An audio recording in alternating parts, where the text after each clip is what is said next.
on to our next panel, which truly questions a very, very important aspect. Can artificial intelligence, cybersecurity, and privacy coexist?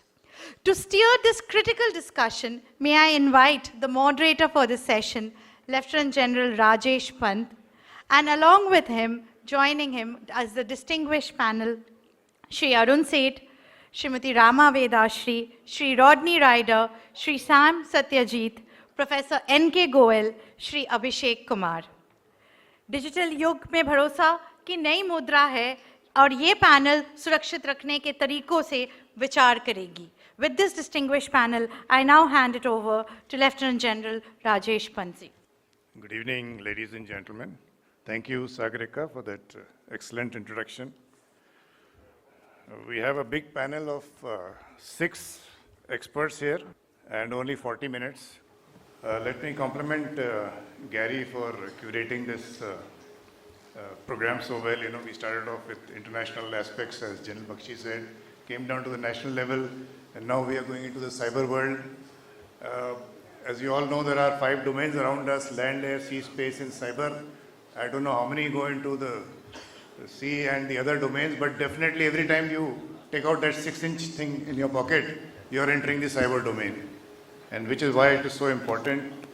The World Economic Forum has said that cyber crime is the biggest man-made risk to the progress of the economic progress of nations.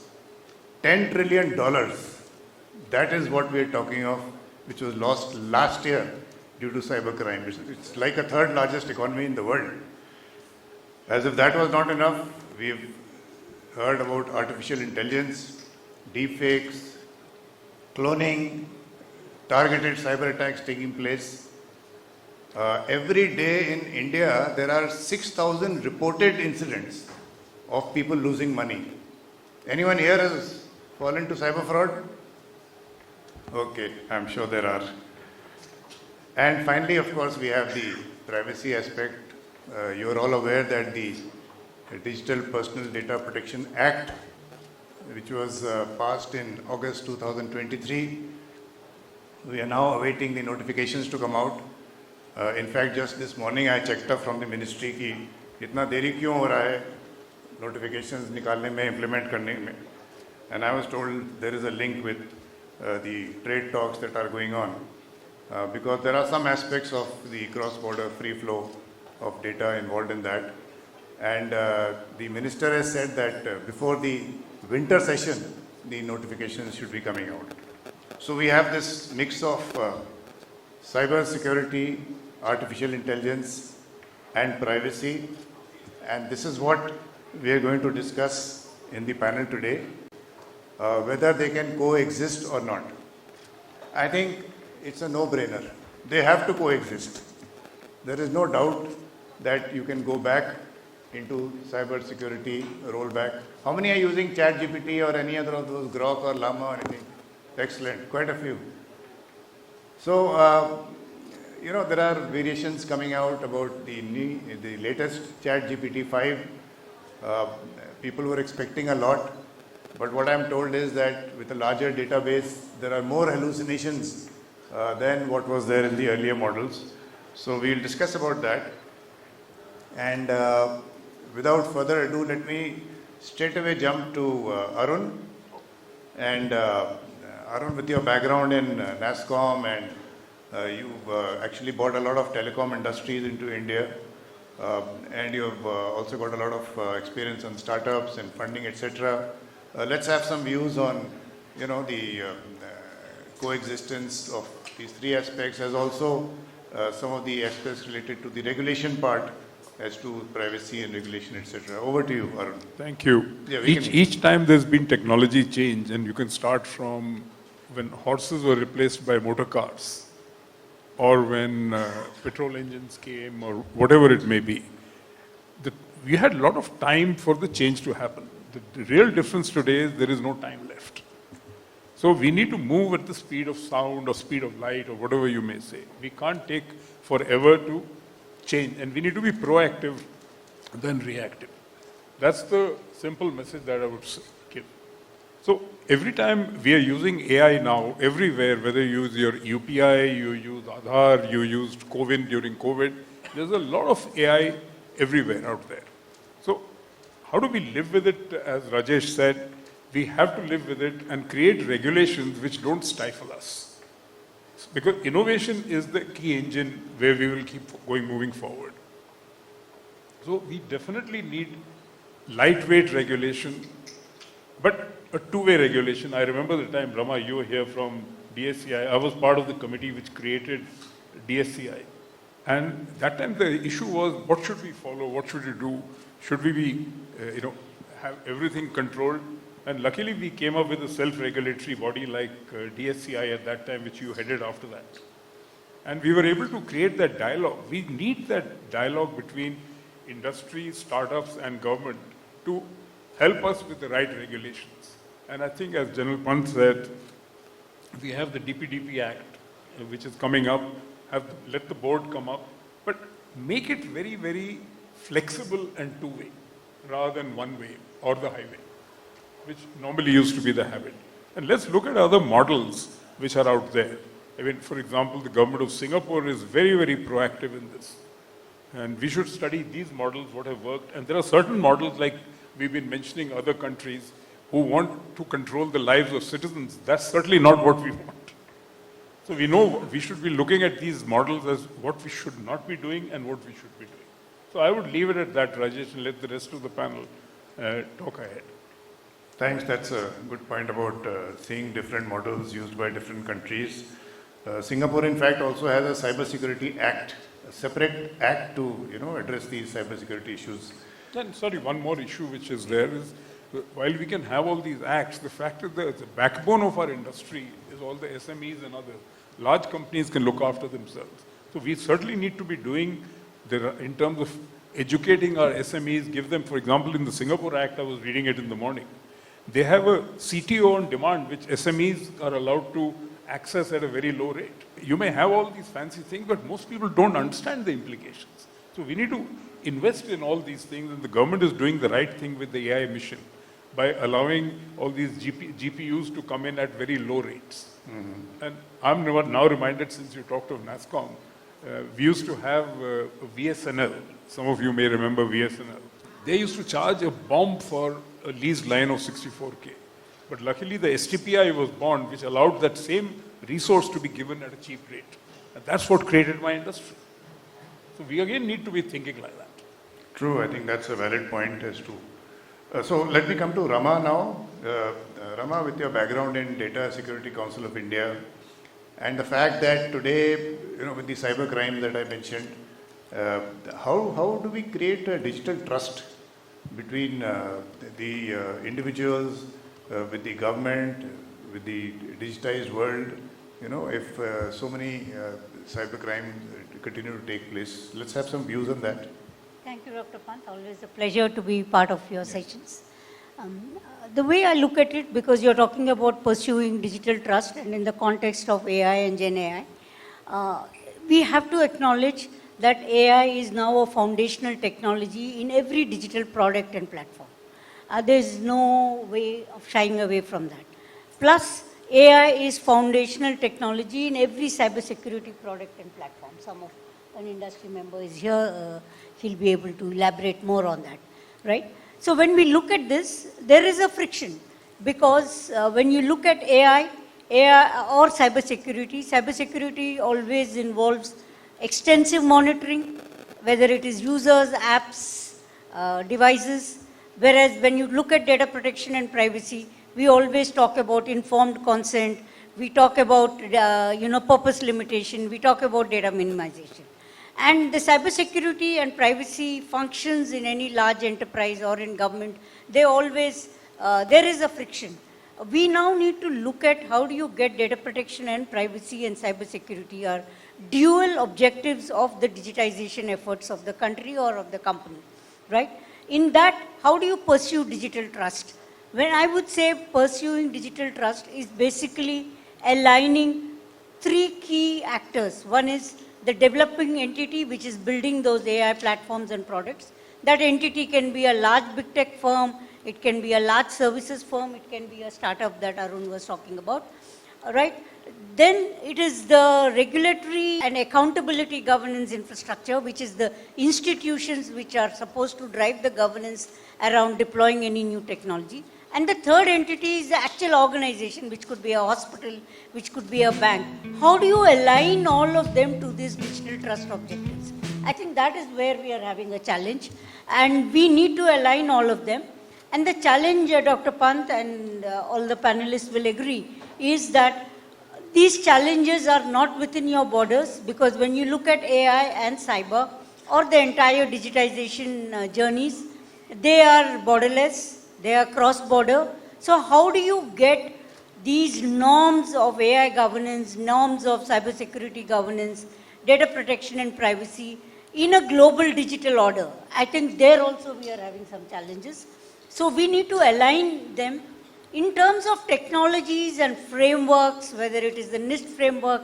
There's a lot of sectoral, codes of practices or best practices that are coming out, or whether it is the various AI regulations that have come out while we are still working on it, right? All of that is in place, but how do you get all these three entities to pursue a similar goal of pursuing the digital trust objectives, so that the citizens and consumers believe in the technology which is developed and deployed by the entity which is offering that service? I think that's where we have a challenge, and we need to collectively work towards that.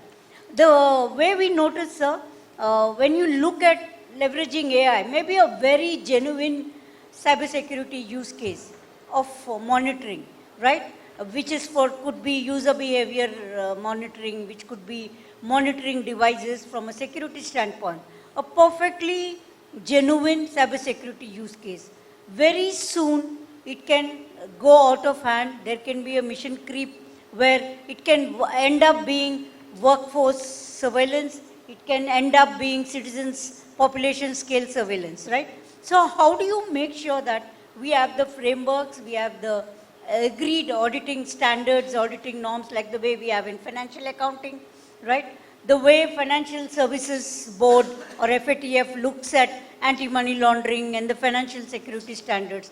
How do you apply all that in the digital world and get not just the regulators, but the developing organizations and the user organizations to align to this? Thank you, Rama. I think two very interesting aspects that she's raised. One is the aspect of global norms. Just to share with you, I was a member of the United Nations group of government experts when we were creating these norms for responsible behavior by states in cyberspace. And it took 20 years in the United Nations to create 11 non-binding norms. So that is a difficulty in the international, arena where, you take a word like trust. And I remember the Chinese guy in that panel, only 25 countries are there in that UNGG. He says, what do you mean by trust? Define trust. So every word is questioned there, and at the end of the 20 years, it's just 11 non-binding norms have come out, and one of those norms is that you will not attack the critical infrastructure of any other state. Nobody's following that, right? So global norms is definitely a big problem area. And the second aspect you mentioned is monitoring, as to how much monitoring do we do with respect to privacy. So that's an important aspect. But since you mentioned AI, let me go to Rodney. And since you come from a company which handles AI, can you dispel some myths about AI? Can you tell us some facts about AI as to where we are? What is the future? Is it going to take all our jobs? And let's have some views on that. Right. Thank you, sir. I don't know whether I'm qualified enough to answer that. I am a lawyer by profession, and one of those many who feels that his job alone might be in danger. But coming to artificial intelligence as I understand it, I may be wrong, but at the moment it's like the Holy Roman Empire, like Voltaire said. The Holy Roman Empire was neither holy, nor Roman, nor an empire. So artificial intelligence is neither artificial, nor is it truly intelligent.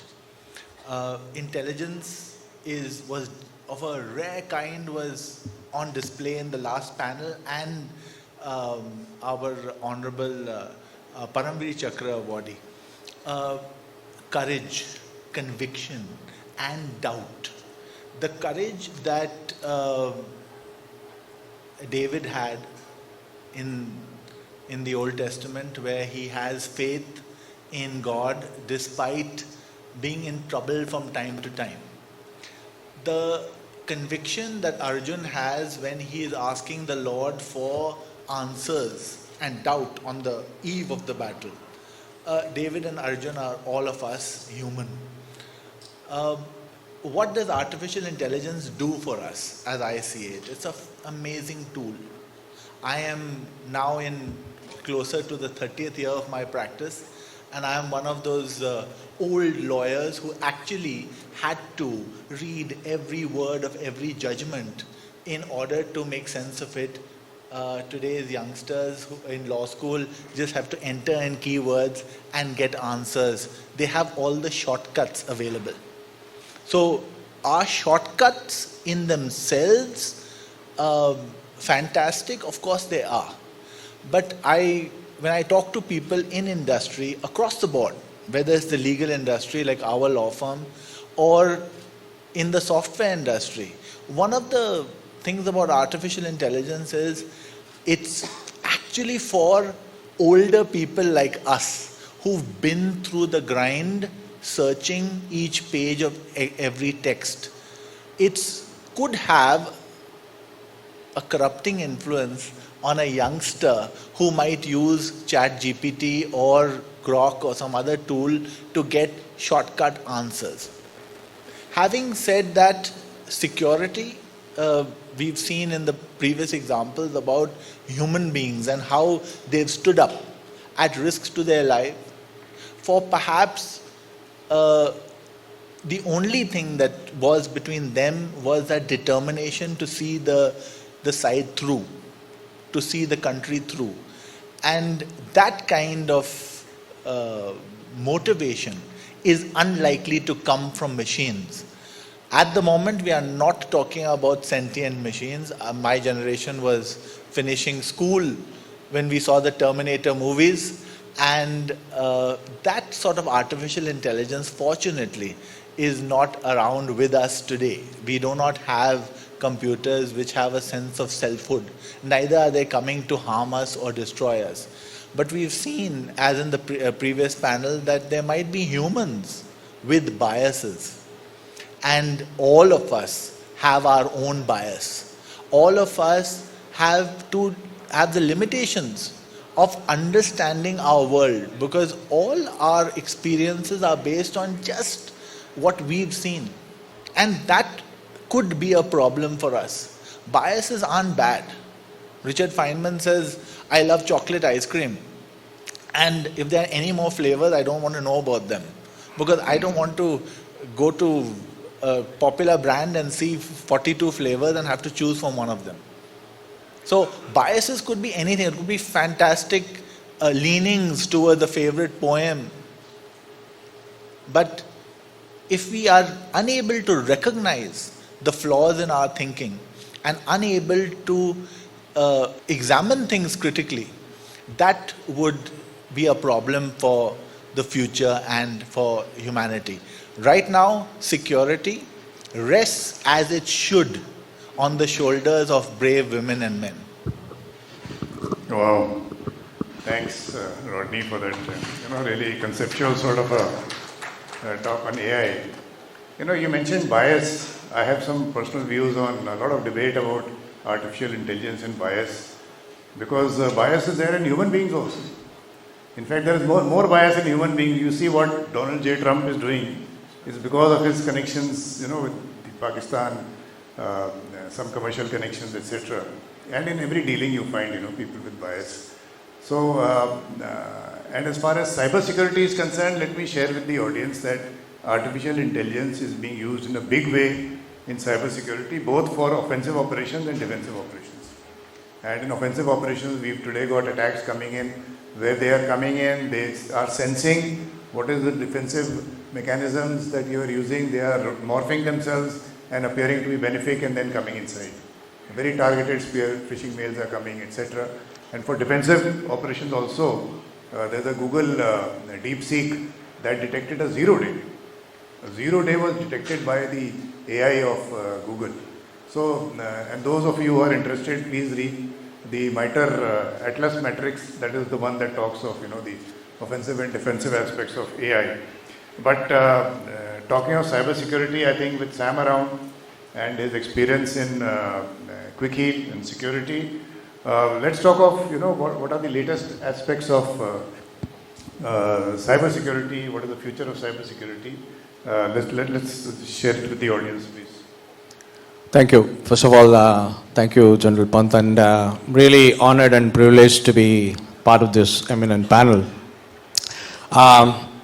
Before delving into what future looks like in cybersecurity, let me delve back how cybersecurity is evolved and where it is moving towards. Also, probably the previous panel, we spoke a lot about the physical security and things like that. And also I'll try to allude to my experience when I started my journey as an Air Force officer in the integrated multi-layered air defense system and the way it is evolved today, even what you saw in Operation Sindhu, right? And the cybersecurity, I'll try to build this bridge between the two. If you look at cybersecurity, which is the triad of confidentiality, integrity, and availability, it's all about being the journey of protection, and to where we are heading is prevention. What I mean to say is protection towards prevention.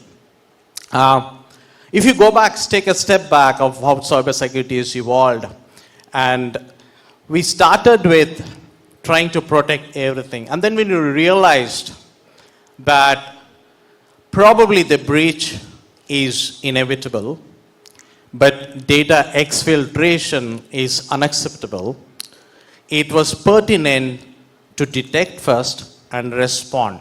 So this is how it evolved in terms of from protection to detection and respond quickly. So I'll mix up the AI where it is and things like that. Does it coincident is not, it is already together and is being AI against AI.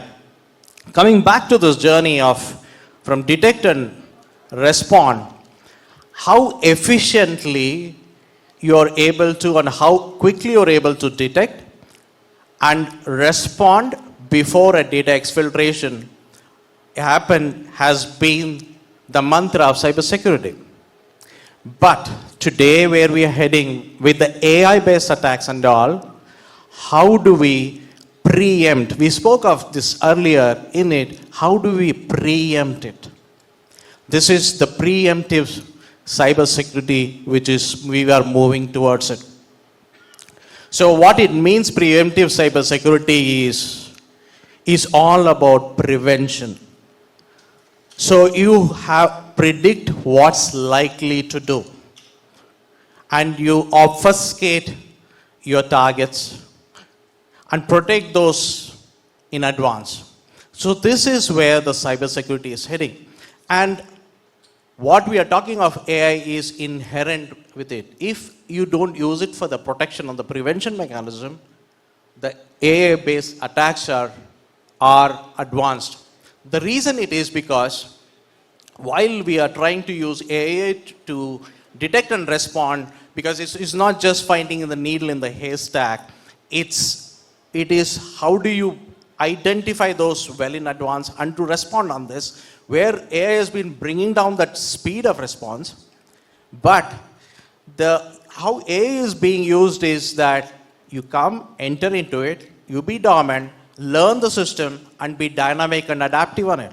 So how do you counter all those things? So you got to do that. So I'm coming back to the physical world of security. I was trying to link between the two in my previous experience. When I was a part of the multi-layer air defense system with the surface-to-air missile systems, same which are used today, the way it was used at that time when with the radars and missiles to detect and then respond to it, and today with the drones attack and things like that, it's very similar to what we are doing in the cybersecurity world with a comprehensive coverage of a drone attack being done and immediately detect and mitigate it is exactly what's happening in this. With that, I would like to hand over back to where we are heading in terms of cybersecurity and AI. Thank you, Sam. I think that's a good comparison of air defense and what you're doing in cyberspace. And what you mentioned about preemptive cybersecurity, I think that's a very important aspect. We should not wait for the cyber attacks to take place. How do we prevent them? I think that is the key. With that, let me go to Professor Goyal. So far we've been discussing about cybersecurity, artificial intelligence, privacy.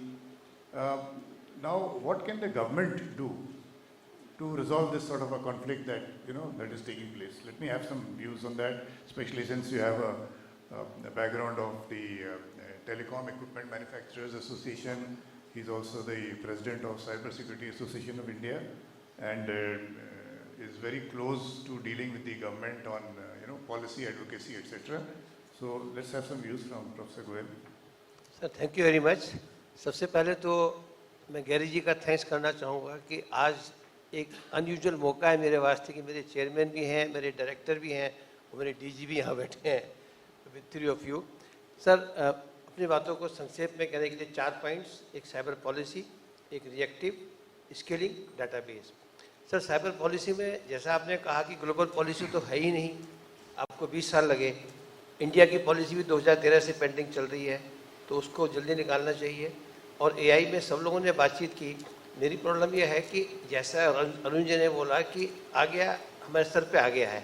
अब AI, अब हम कह रहे हैं कि AI की policy चाहिए, कुछ चाहिए, तो उसके लिए एक पॉलिसी तो कुछ तो बनानी ही पड़ेगी.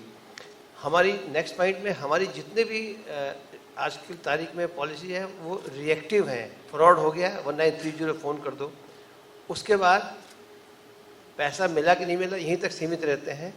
ना तो कोई एक्शन लिया जाता है किसी आदमी के खिलाफ, और ना ही हम प्रिवेंशन की तरफ ज़्यादा ध्यान देते हैं. इस पॉलिसी को बदलना है. नेक्स्ट पॉइंट आता है, हर इवेंट में हर जगह गवर्नमेंट सब कहते हैं अवेयरनेस चाहिए, अवेयरनेस चाहिए. अवेयरनेस करना 140 करोड़ का इतना आसान नहीं है. स्किलिंग चाहिए. स्किलिंग में हमारे पास इंडियन सर्टिफिकेशंस नहीं है, हम बाहर के सर्टिफिकेट पर डिपेंड करते हैं. इस पर पॉलिसी चाहिए. लास्ट था मेरा डेटाबेस. आज अगर इवेंट घट जाती है और मैं गवर्नमेंट में नहीं हूँ, एक प्राइवेट आदमी हूँ, तो मैं किसके पास जाऊँ 1930 को छोड़ के? कोई डेटाबेस एक्सपर्ट्स नहीं है. जैसा माननीय हमारे स्टार्टिंग में कहा था 14th राष्ट्रपति ने, क्यों नहीं हमारे पास एक डिफेंस सर्विस है, पुलिस सर्विस है, why don't we have Indian cyber service? होनी चाहिए. और जैसा इन्होंने आइडिया सिंगापुर का, एक छोटा स्मॉल स्केल के इंडस्ट्री की प्रॉब्लम आती है, can you have somebody on demand as a CTO? ये 4 पॉइंट थे. Thank you sir. Thank you. I think all 4 points are quite relevant. Let me finally come to Abhishek. With what has happened recently with the tariffs, etc., suddenly there's a lot of debate taking place on data sovereignty. What happens if X company does not give access to its cloud services to us? There are a lot of digital public infrastructure is hosted. And how do we protect our, sovereign data, especially since the DPDP is not there. So how do we create data sovereignty? Is there a concept that we should accept, or should we just say that let's wait for, some time? What are your views on data sovereignty at a national level? Thank you. I think that's a very good question, and everyone is talking about data sovereignty and digital sovereignty. And I have too much to talk about on this matter because I have experienced what is the importance of digital sovereignty. Few months back, I was in Russia, and because of US sanctions, everything was shut down. Visa not working, MasterCard not working, Swift not working, Google Maps, nothing works. So, like when these companies are taking billions of dollars from a country and taking contracts, And one day, Trump and these kind of people come and says that shut down. So where the importance of digital sovereignty comes. We won Operation Sindoor because we developed our own weapons, Atmanirbhar Bharat. And that's the area where we have to work upon. We have to, promote Indian products, make them mature enough so that they will be used by the Indian companies and sell outside of the Indian as well. Now, once we have the digital sovereignty, then we need data sovereignty. Data sovereignty is not just a legal concept. I would say it is apparent to national security, economic importance, and as well as the citizens' trust. I would say that this can be achieved in 3 ways, 3 steps. First, we have to have strong regulations. Because look at like I would say AI is a weapon. AI on one side can be used to defense. On the other side, it is cutting the person who is deploying it. Like what happened in Operation Sindoor time era as well. Like one Chinese company put a blog that our grid has been attacked by Pakistan. Which grid? Like the Mumbai grid, Maharashtra grid has been attacked. That blog was scrapped by ChatGPT. And when the people just talking about on ChatGPT, hey, what happened to NetGrid and ChatGPT is saying it is being attacked. Here the issue comes is how we will ensure that the data which has been ingested into the AI is being checked before used by the people. So this is whatever happened in Bangladesh, whatever happened in Nepal is because of the misinformation which is being ingested into the AI systems. So we need first the strong regulations. Earlier we were not having regulations that where the data will sit. Like earlier the cybersecurity coming, like if you consider like out of 20 companies, 19 companies are of US origin. Earlier they were taking all their raw data to their own clouds which are sitting outside country. We were not having any regulations and people are not aware about what they are taking, what they are going to do over it. No, we are not aware. Even if I am here, except my wife, Google knows that I am here because I have used Google Maps. He is having your 19 years, 20 years history that where you have visited. This is what your privacy is being breached. So data sovereignty is to achieve data sovereignty, we need strong regulations like DPDP, I would say is a very good beginning, wherein we are talking about the data will not go out of boundary. We are talking about consent management, which is very much needed. Earlier we were installing an application and it is asking to give rights to your photograph, messages, mic, everything you are giving on just free app.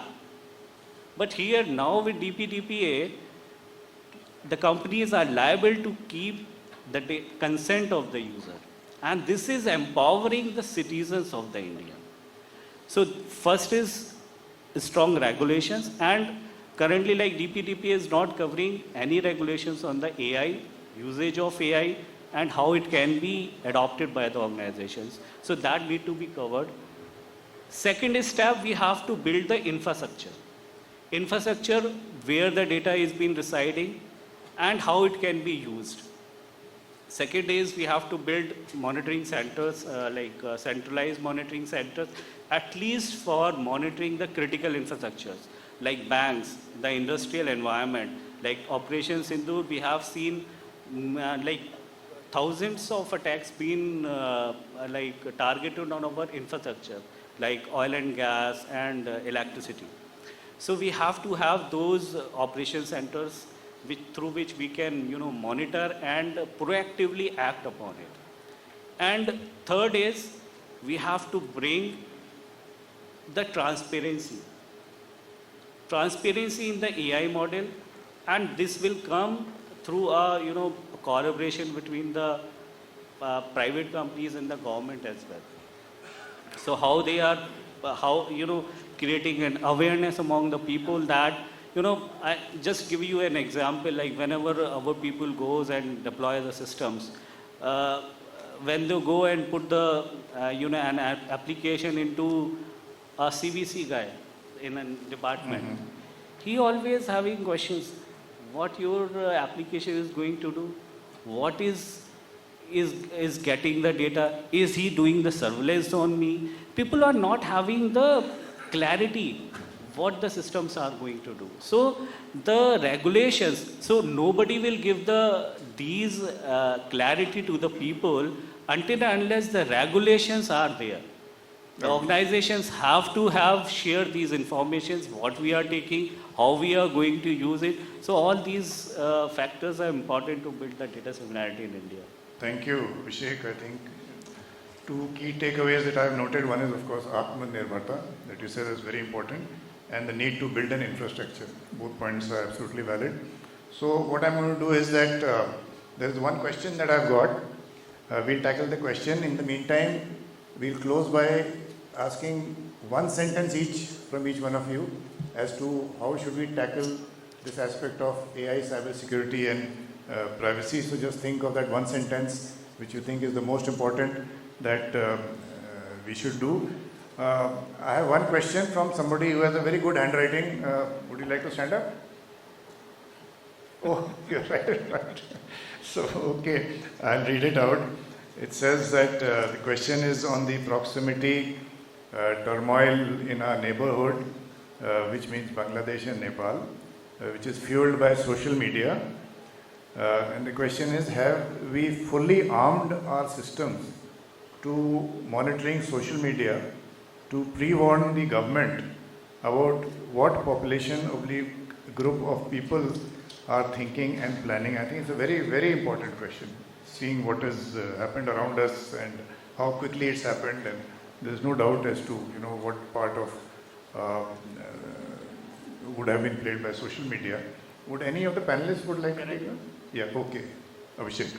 So I believe that's the need of an hour, and India is, I believe, totally prepared for these kind of movements or campaignings happen, because we have tools and government is still already using these kind of tools wherein we are monitoring these kind of data sets, campaignings running over dark web or on the social media, because through these keywords there are in the centralized these operation centers, command control centers, with the keywords and what they are writing, how they are connecting. These are called social intelligence, and in social intelligence we are doing a lot of things through which we can easily understand that before 5 days or 4 days or 1 month what is going to happen, how the people are reacting to the things, because it is not a one day task. People were working behind the scene probably a month ago, and they started creating a mob, they are creating campaignings, not on just social media, but they were working on behind the scene in the dark webs also. So I believe there are a lot of tools available, especially these AI tools, through which we can monitor those. Okay, to your question, let me assure you that both our law enforcement agencies as well as the intelligence agencies, under the provisions of IT Act Section 69A, are doing a certain amount of monitoring of social media with the checks and balances. In fact, at times, when you have to see the content, the letter has to be signed by the Home Secretary or his equivalent in the states, right? So you can do it for a period of 60 days. So all those rules and regulations are there. But why your question is important is because social media has a very large presence in India. All the different platforms. So yes, it is being done. In fact, we've seen a lot of sentiment analysis, etc. That we keep seeing what's happening where, and depending on, as you said, the keywords, etc. So with that, I think we are nearing the time also. And as I said, one sentence each from each one of you as to what do you think with whatever we have discussed is what should be tackled first, what is most important, who should do what, whatever ideas you have. and we can just go from left to right and start with Rodney. Sure. One sentence is tough, but building trust in the centaur, that is the human plus machine. And I think that would be, and I'll explain that I was in law school when Gary Kasparov lost to Deep Blue. And Deep Blue, very few people know, was designed with Gary Kasparov's help. So it's human plus machine for the trust. Okay, Arun. So, I mean, I started with saying about regulation, but the key thing in all this is enforcement on the ground. You may have the best laws, but there's no enforcement, it's useless. That's really where the Very focus good should be. Enforcement of laws is what Arun is saying. I think that's very important point. Well taken. Yeah, Abhishek. I would say like strong regulations in terms of giving the clarity among the people for what purpose the AI is being used, what data is going to ingest over it is very much required, because if it is not there, the only person who is going to suffer is the citizens. Government will get enormous power, and if it is biased, they will go into monitoring the people. Corporations will get more and more power in terms of high volume of data and building their good products, and will have monopolized nature also. But on the other hand, if human rights, the citizens' rights are not being very well taken care by the regulations, then the privacy of the citizen will be suffered. And they will become the commodity for all these organizations. So I would say, strongly recommend that regulations, not the guidelines, but the mandates should have to come from the ministries. Strong policies have to build for the AI usage, for the adoption of the AIs into the organizations by the government, by the corporates, just to protect the data sovereignty. That is very important. Thank you. Rama? I would say when you talk about digital trust, I think responsible innovation, where privacy preserving technologies are utilized to the maximum across the life cycle of the AI product development or AI solution, and accountable governance so that there is adequate regulatory oversight both from government and the sectoral regulators to make sure that the users who are using these systems find them trustworthy. Both the user as well as the government. Fair enough. Professor Goyal? So I will just brief what I said before: cyber policy, regulations, monitoring, skilling, database. Policy, yes. Sam? I would say that while a lot of effort has been gone into protecting the data, that's what we have been, unfortunately or fortunately, cybersecurity was all about protecting the data, which could be intellectual property, financial data, and things like that. Unfortunately, I mean, people who are my age and all would have, a lot of people would have given their name and things like that in a lottery box and given and things like that, and a lot of young people would never do that today. Today, I think the privacy, the private data, your PII data is so critical that across governments are trying to protect that. It's not necessarily where people were using it to influence buying decisions and things like that. But unfortunately, the CIA, not the CIA which I spoke of earlier, CIA would be using these to influence, whether it's in Nepal or things like that, the Nepal or Bangladesh part of it. So the privacy and the cybersecurity of the other data which we're talking of is an amalgamation point which has happened now, that is not just your financial data or any other data, but even a PII data or a PD or a personal data is very important, it's as important as anything. That has happened now, and all over the world people are trying to protect that as well. And AI as a technology is essential, because if for the right use, if you don't use, the malicious use is going to be done. So basically, cybersecurity and privacy will coexist with the underlying factor of AI as a tool being used to enhance this, to protect both these aspects of it. Fair enough. So all different types of data. We have last 2 minutes as per the clock, and there's one more question that has come. Who is this person? Would you like to? Okay, great. So the question is how India is approaching cross-border data transfer in DPDP 2023.